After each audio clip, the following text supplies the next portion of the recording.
வணக்கம். சின்ன குரூப் சேனலுக்கு உங்கள் அனைவரையும் அன்புடன் வரவேற்கின்றேன். இன்றைய ஆன்மீக தகவல் நாம் போவது அருள்மிகு தன்னாசி ஈசன் சித்தர் கோவிலையும் அதன் சிறப்பையும் நாம் பார்க்க போகின்றோம். இது எங்கே இருக்குன்னா கோயம்புத்தூர் மாவட்டத்தில் இருக்குது. கூடலூர் கவுண்டம்பாளையம் என்ற இடத்துல இருக்குங்க.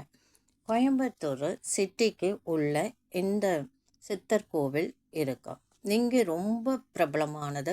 இந்த கோவில் அதுக்கு போகிற வழி பார்த்தீங்கன்னா 2 பக்கமே காடு மாதிரி தான் இருக்கும். இரவு நேரம் 6:30 மணிக்கு மேலே இந்த திருக்கோவிலுக்கு போக முடியாது. ஏன்னா யானை, சிங்கம், புலி எல்லாம் இந்த காடுகளிலிருந்து ரோட்டுக்கு வரும் என்று சொல்லப்படுகிறது. அதனால் அதை சுற்றி இருக்கும் மக்களும் வெளி ஊரிலிருந்து வருபவர்களும் 6:30 மணி 7 மணிக்கு இந்த ஊரில் இருட்டிடும். அதனால் அதற்குள்ளாக அவங்க போய் பார்த்துட்டு திரும்புகிறாங்க. ஏன்னா இருட்டில் வருவது மிகவும் கஷ்டம். அது மட்டும் இல்லை, இருட்டு லைட்டெல்லாம் எதுவுமே கிடையாது. போகிற வழியில் அங்கங்கு வீடு அங்கொன்று இங்கொன்றுமாக இருக்குது. அந்த காட்டுப்பகுதி தான் அது. மலை பிரதேசம் 2 பக்கமும். அதில் மூலிகை செடிகளும் சுற்றி இருக்குங்க. அந்த காற்று வாங்குவது உடம்புக்கு ரொம்ப நல்லதுன்னு சொல்லப்படுகிறது. அங்கு தான் நாங்கள் பயணித்து கொண்டு இருக்கின்றோம். நாங்கள் முதல்ல மாலை நேரம் போனோம். ரொம்ப இருட்டெடுத்து, அதனால் கோவில் வாசலில் நின்று நாங்கள் கும்பிட்டுட்டு திரும்பி வந்துட்டோம். இரவு நேரம் நெருங்கியதால் நாங்கள் ரிட்டர்ன் வந்துட்டோங்க. போய் மடத்துக்குள்ளே சித்தர் மடத்தில் நம்ம அங்கே பார்க்கல. மறுபடியும் காலையில் ஒரு 10 மணி போல் நாங்கள் புறப்பட்டு அந்த சித்தர் மடத்துக்கு புறப்பட்டு சென்றோம். இந்த மடத்தில் நிறைய ஒரு அதிசயங்கள் நாங்கள் பார்த்தோங்க. ஏன்னா இதற்கு ஒரு ஈர்ப்புத்தன்மை, வைப்ரேஷன் நிறையா இருக்குது. இதில் சித்தர் மடம்ன்றது குறிப்பிட்டு சொல்லப்போனால் நிறைய சித்தர்கள் வச்சுருக்காங்க. இதுக்கு குறிப்பிட்டு தன்னாசி ஈசன் சித்தர் இந்த கோவிலில் கருவறையில் பிரதிஷ்டை செய்யப்பட்டது. சித்தரோட சமாதியும் இருக்குது. அது மட்டும் இல்லை, ஈசன் சிவபெருமான் லிங்கம் மரத்தில் ஆலமரம் இருக்குது. 1000 காலம் பழமை வாய்ந்த ஆலமரம். அதற்கு கீழே சிவலிங்கம் பிரதிஷ்டை செய்யப்பட்டிருக்கின்றது. இப்போ நாங்கள் பகலில் புறப்பட்டு போயிட்டே இருக்கிறோம். இங்கே ஃபுல்லாகவே காடு தாங்க. பகலில் போகலாம், ஆனால் இரவு நேரம் சேஃப்டி கிடையாது. நல்ல பார்க்கக்கூடிய இடம். இதுக்கு எதற்கு அருகில் இருக்குன்னா, இங்கே 2 கோவில் இருக்குது. ஸ்ரீ வாராகி அம்மன் கோவில் திருக்கோவிலும் இங்கே இருக்கு.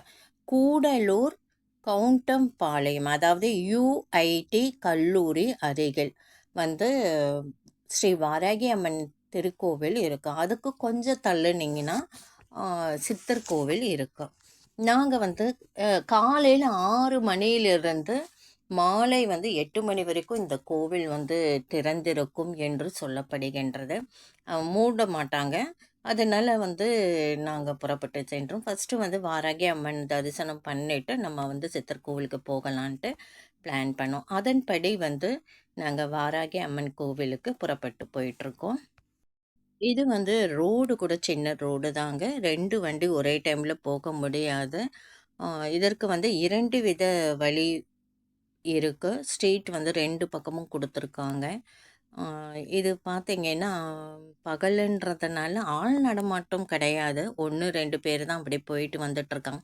இது இரவு நேரம் எடுக்கப்பட்டது. பாருங்கள் எவ்வளோ ஜெலோன்னு இருக்குது. காரில் புறப்பட்டதுன்னா இதற்கு முக்கியமாக பஸ் வசதி கிடையாதுங்க. காரில் தான் நம்ம பயணம் செய்ய வேண்டும். கார் தான் சேஃப்டியும் கூட. பஸ்ஸு இந்த பகுதியில் இன்னமும் வரலன்ட்டு சொல்லப்படுகின்றது. இந்த கோயம்புத்தூரில் பார்த்தீங்கன்னா மாலை 3 மணிக்கு மேலே வெயில் குறைய ஆரம்பித்து குளிர ஆரம்பிக்கும். பாருங்கள் எவ்வளவு ஒரு இருட்டு. ஒரு 6:30 மணிக்கு தான் நாங்கள் புறப்பட்டு போயிட்டுருக்கோம். 7 மணி வரைக்கும் கொஞ்சம் வெளிச்சம் இருந்தது. அதுக்கப்புறம் இருட்ட ஆரம்பித்தது. இப்போ நாங்கள் நைட்டு நேரம் போனதை நீங்கள் இப்போ உங்களுக்கு காண்பிக்கிறேன்.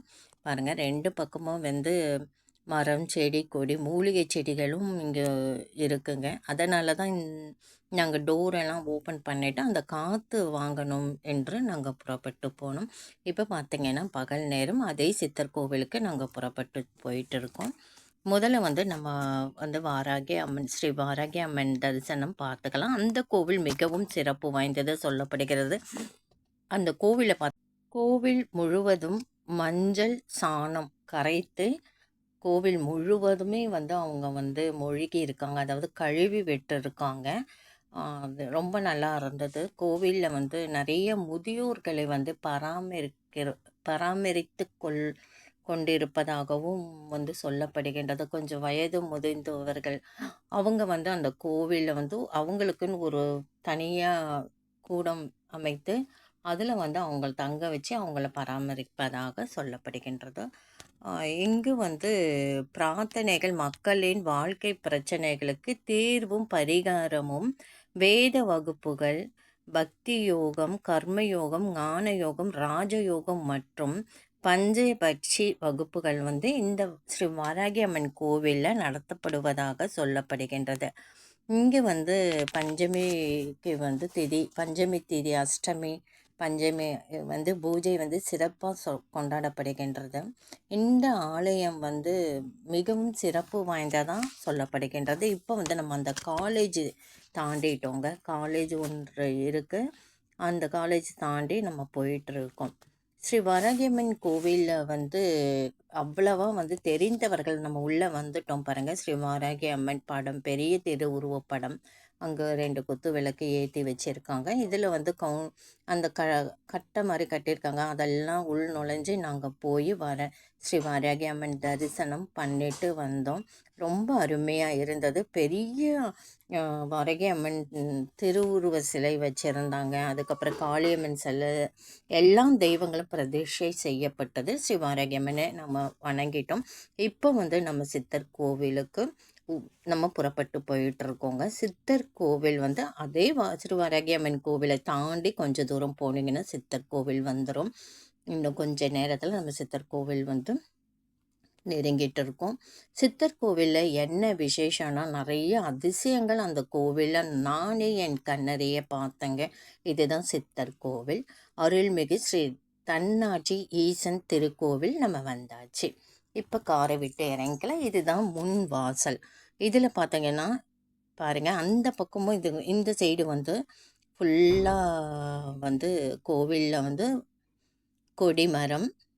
உள்ளே போனோம். நாங்கள் வந்து அப்படியே அந்த வெளியில் முதல்ல சுற்றிட்டு அதுக்கப்புறம் கருவறைக்கு சித்தரகம் பார்க்க நான் தரிசனம் பண்ண போனோம். ஃபஸ்ட்டு போனதும் வந்து கால் அலம்பினோம். இந்த மரம் வந்து 1000 காலத்து மரம்ட்டு சொல்லப்படுகின்றது. 1000 காலம் வருடம் பழமை வாய்ந்த மரம்.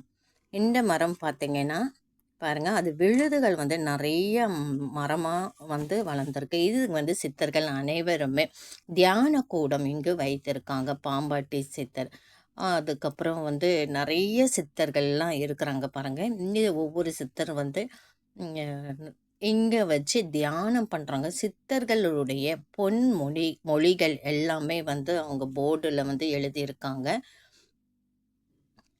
பாருங்கள். எல்லா சித்தரும் இங்கே உட்காந்து மெடிடேஷன் பண்ணுறதுக்கு, தியானம் பண்ணுறதுக்கு சேர் வச்சுருக்காங்க. கீழே உட்காந்து நம்ம தியானம் பண்ணலாம். நல்ல ஒரு வைப்ரேஷன் வந்து இந்த இடத்துல வந்து நான் உணர்ந்தேன். இது பாருங்கள், நிறைய பேரும் சொல்கிறாங்க. இந்த அகத்தியர், பாம்பாட்டி சித்தர், நிறைய சித்தர்கள், நமக்கு தெரியாத நிறைய சித்தர்கள் வந்து இந்த சித்தர் மடத்தில் வந்து அவங்க வந்து திருவுருவப்படம் வந்து வச்சிருக்காங்க. இங்கே பார்த்தீங்கன்னா இந்த ஆலமரத்துக்கு கீழே தன்னாட்சி ஈசன் சித்தர் பிரதிஷ்டை செய்யப்பட்டிருக்காங்க. இந்த ஆலமரத்துக்கு கீழே வந்து அந்த சித்தருக்கு எதிர்க்க நம்ம உட்காந்து 2 கையை வந்து திருப்பி, விரலை வந்து திருப்பி வச்சு நம்ம வந்து கொஞ்சம் தள்ளி வச்சு பிரார்த்தனை செஞ்சோம்னா தன்னால் கைகள் நகர்ந்து ஒன்றா இணைஞ்சால் நம்ம நினைக்கிற பிரார்த்தனை கைகூடும் என்று சொல்லப்படுகின்றது. இது நிறைய பேர் வந்து அங்கே உட்காந்து பண்ணுறாங்க. நம்பிக்கையோடு செஞ்சால் எல்லாமே நல்லதாக நடக்குங்க. இதில் என்ன ஒரு அற்புதத்தை நான் பார்த்தேன்னா, அவர் வந்து லெமன் கொடுத்தாரு. லெமன் கொடுக்கும் பொழுது அவர் தட்டில் கீழே வந்து சித்தருக்கு கீழே லெமன், கருவறையில் இருக்கிற சித்தருக்கு கீழே லெமன் வச்சுருந்தாரு. அதை அவர் தொட்டி எடுக்கவே இல்லைங்க. கொஞ்சம் உயரமாக வச்சு கையால் லேசாக கீழே இறக்கி மேலே ஏற்றினார். லெமன் வந்து அப்படியே வந்து அவர் கையில் மேல் நோக்கி வந்து அவர் கையில் வந்து உட்காந்துட்டு, இதை வந்து என் கண்ணறையே பார்த்தேன். நான் மட்டும் இல்லை, என்னுடன் கூட வந்தவர்களில் ஒரு சிலருக்கு வந்து அந்த காட்சி வந்து தத்துரூபமாக ஒரு மாயஜாலம் போல காண்பித்தது. நான் அதுக்கு வந்து ரொம்ப மெய் சிலிர்க்க வைத்ததுங்க. இந்த சித்தர் கோவிலை நினைக்கிறது அத்தனையுமே நடக்குங்க. நம்ம உட்காந்து பிரார்த்தனை செஞ்சோம்னா நம்ம பிரார்த்தனை வந்து கண்டிப்பாக நடக்கும். அங்கே வந்து அர்ச்சனை செய்கிற அர்ச்சகர் வந்து அவர் கிட்ட வந்து லெமன் எல்லாருக்கும் கொடுக்கறதில்ல. அவர் மனசில் தோன்றும் அவர் மனசில் இவங்களுக்கு லெமன் கொடுக்கலான்ட்டு அவர் எல்லாத்தையுமே தியானம் பண்ணி தான் கண்ணை மூடி ஒரு நிமிஷம் அவர் வந்து தியானித்து தான் யாருக்காவது லெமன் கொடுக்கணுன்னா அவர் கொடுக்குறாரு. அவங்க பிரசாதம், விபூதி பிரசாதம் கொடுத்தாங்க. அதையும் வாங்கிட்டோம். ரொம்ப ஒரு மன நிறைவு இருந்தது. நேரம்தான் பத்தலை. மணியை அடுத்து நாங்கள் சென்னைக்கு புறப்பட தயாரானோம். ஸ்ரீ தன்னாசி ஈசர் சித்தர் திருக்கோவில். நீங்கள் கோயம்புத்தூர் போனீங்கன்னா ஸ்ரீ வாராகி அம்மன் கோவிலும் இந்த திருக்கோவிலும் சித்தர் மடமும் பார்க்க தவறாதீங்க. இந்த வீடியோ பிடிச்சா லைக் பண்ணுங்கள், ஷேர் பண்ணுங்கள், சப்ஸ்கிரைப் பண்ணுங்கள், கமெண்ட் பண்ணுங்கள். நன்றி.